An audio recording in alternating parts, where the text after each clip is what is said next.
Está começando mais um devocional Examinai, examinando a Escritura. Nesta manhã, você vai ouvir um devocional sobre você precisa fazer a sua escolha. Ouça com bastante atenção, fica até o final, que Deus te abençoe.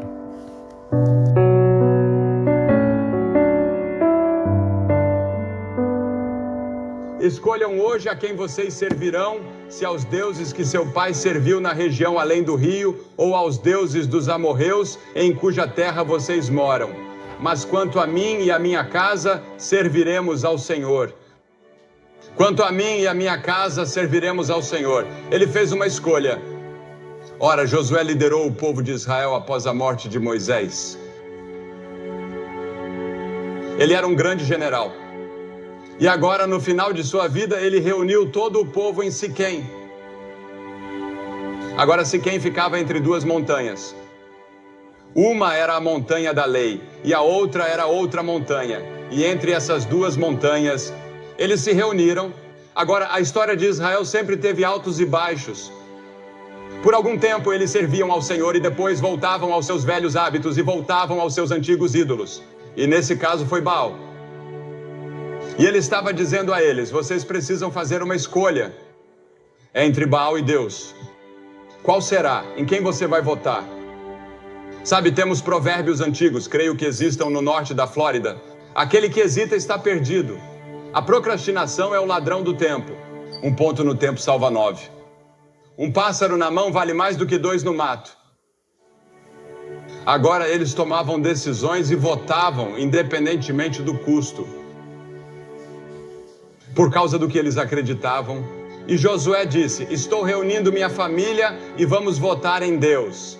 Vamos servir ao Deus vivo e verdadeiro. Exteriormente, os seguidores de Deus, mas no fundo de seus corações eram idólatras. E Josué diz que essa condição não pode continuar. Você deve decidir se vai adorar esses ídolos ou se vai adorar o Deus vivo. E eles precisam decidir imediatamente. Esse foi o dia da eleição de Israel, o dia da decisão de Israel.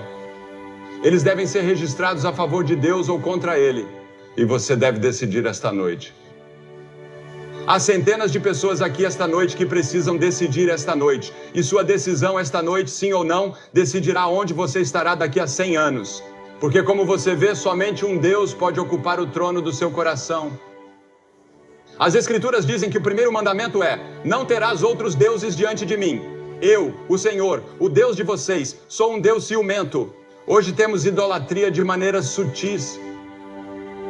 Nossos atores e atrizes e acadêmicos, muitas vezes e até mesmo atletas, podem facilmente e sutilmente se tornar nossos deuses. Richard Phelps escreveu na revista Time, em setembro, sobre a morte de superastros do esporte por uso de cocaína.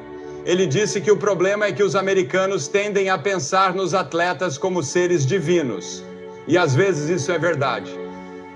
Exageramos demais com alguns dos jovens jogadores, e esses jovens às vezes simplesmente não aguentam e acabam se quebrando, porque é preciso ter experiência e maturidade para aceitar todo o dinheiro e toda a fama tão repentinamente em uma idade tão jovem. E Paulo ensinou que um cristão é alguém que se voltou para Deus, deixando os ídolos para servir ao Deus vivo e verdadeiro. Mas independentemente do que o povo fizesse, Josué disse: quanto a mim e a minha casa, serviremos ao Senhor. Não me importa se toda a equipe se voltar contra Deus. Não me importa que todos vocês se voltem para a idolatria. Minha casa e eu serviremos ao Deus vivo e verdadeiro. Você já disse isso alguma vez? Você já disse: vou servir a Cristo, não importa o que meus colegas pensem, o que meus colegas de classe pensem, o que as pessoas com quem trabalho pensem ou meus vizinhos pensem. Robert Browning exclamou: há 100 anos que o negócio da vida é feito de escolhas terríveis. Temos que fazer algumas dessas escolhas em nossa vida. Adam teve que fazer essa escolha. Ele iria construir seu mundo com Deus e ter paz e justiça no mundo? Ou será que ele decidiu seguir seu próprio caminho e dar ouvidos ao diabo e desviou o mundo inteiro? O jovem rico veio a Jesus querendo encontrar ajuda espiritual e Jesus disse: tudo bem, você gostaria de ter a vida eterna? Ou o jovem rico disse: o que devo fazer para herdar a vida eterna? E Jesus disse: se você quer a vida eterna, faça isso, e isso, e isso, e isso. O jovem rico foi embora triste porque não podia pagar o preço e Jesus não quis negociar com ele. Cada pessoa que já viveu tem que fazer a mesma escolha. Qual é a melhor para você? Agora, primeiro precisamos escolher dois modos de vida, entre dois modos. O profeta Jeremias escreveu: assim diz o Senhor, eis que ponho diante de vocês o caminho da vida e o caminho da morte. Em que estrada você está? Jesus Cristo disse: eu sou o caminho. Eu sou o caminho. Venha a Cristo. Ele dará a você uma nova força, um novo poder, uma nova alegria, uma nova paz e um novo propósito de vida. Há um caminho que ao homem parece direito, diz a Bíblia, mas o fim dele são os caminhos da morte. A estrada em que você está parece correta. O caminho que você escolheu parece correto. Parece muito bom. Aquele negócio em que você está, aquela escola em que você está parece tão bom. Mas um dia desses, a menos que esteja comprometido com Cristo e com a vontade de Deus, você logo descobrirá que está no caminho errado. Algumas pessoas dizem: bem, se eu seguir minha consciência, isso não é suficiente? Não, porque sua consciência pode estar morta. Muitas pessoas têm a consciência morta. Mas quando você vem a Jesus Cristo, Ele ressensibiliza a consciência. Veja, você conta uma mentira quando é criança e sua consciência o incomoda. Agora você pode olhar uma pessoa diretamente no rosto e contar uma mentira, e isso não o incomoda nem um pouco. Havia uma época em que fazia coisas que o perturbavam, agora pode fazê-las sem incômodo. Você pensa: bem, não é tão ruim assim. Sua consciência não incomoda você. Por quê? Porque sua consciência foi queimada ou está morta. Mas quando você vem a Cristo, Ele lhe dá uma nova consciência para que você possa ser sensível às coisas erradas. As pessoas dizem: bem, sendo sincero, se eu for sincero na vida, isso não é suficiente? Não, isso não é suficiente. Você pode ser sincero. Certa vez, quando eu estava doente, minha mãe foi muito sincera e me deu iodo por engano. Ela pensou que estava me dando remédio para tosse, mas estava errado, sinceramente errado. Ou eles dizem: bem, se eu faço tantas coisas boas para as pessoas, sorrio para elas e sou amigável com elas, você não acha que Deus entende se eu cometer um pequeno pecado de vez em quando? Ele entenderá. Ele é um bom Deus. Ele é um Deus amoroso e tudo isso. Não, Deus não entende. Se você conhece Cristo, então esses pecados são perdoados. Mas você sabe, não somos salvos por nossa bondade e nossas próprias obras, certo? Venho de um país, a França, onde muitas pessoas pensam que são salvas por suas boas obras. Isso lhes foi ensinado desde a infância como parte da religião. Mas você não é salvo por boas obras.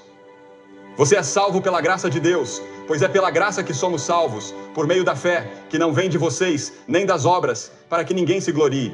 Se eu fosse salvo por minha própria bondade, chegaria ao céu e andaria por lá, me gabaria e diria: veja o que fiz para chegar até aqui. Eu era um bom menino. Mas todos nós somos pecadores, nenhum de nós merece estar no céu. Deus diz que devemos ser tão santos quanto Ele, não posso ser tão santo quanto Deus. O que ocorre? Cristo veio, morreu na cruz e derramou seu sangue para me proporcionar uma santidade que eu não tenho naturalmente. E Ele fornece uma roupa, um tecido de santidade para mim e uma justiça que não mereço. Depois há quem diga: bem, me reformei? Sim, você pode reformar o resto de sua vida, mas não é só isso.